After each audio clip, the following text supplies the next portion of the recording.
In carbon accounting, before you measure a single atom of CO2 in the gases that are released into the atmosphere, you need to define where your company starts, where it ends, and where the rest of the world begins. It's like drawing a big fence around your business, where you control and you have impact on it.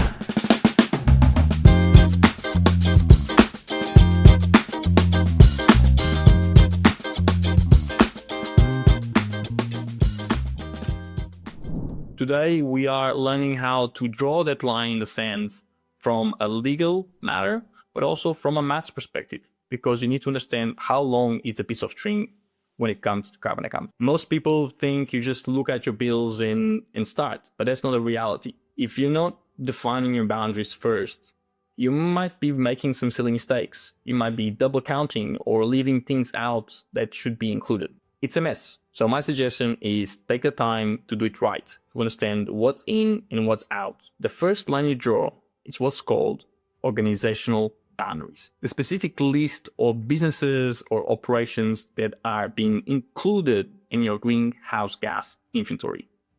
And there's three ways that the GHG protocol allows you to draw this line. The first one is equity share. It's basically how much do you own in an operation. So if you own 40% in a factory, you own 40% of the smoke that it releases. This is especially useful for things like private equity or joint ventures. The other one is financial control.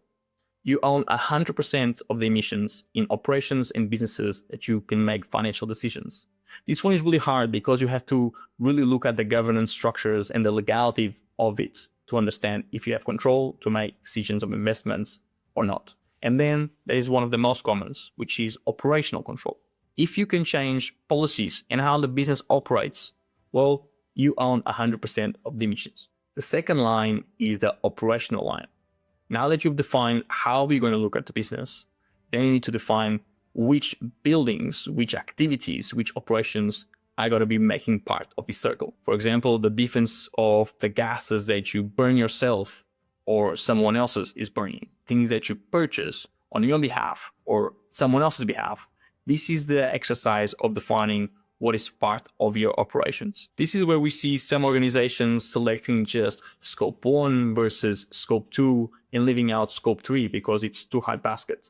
Luckily for us, investors and governments are implementing mandates and laws where business have to measure everything.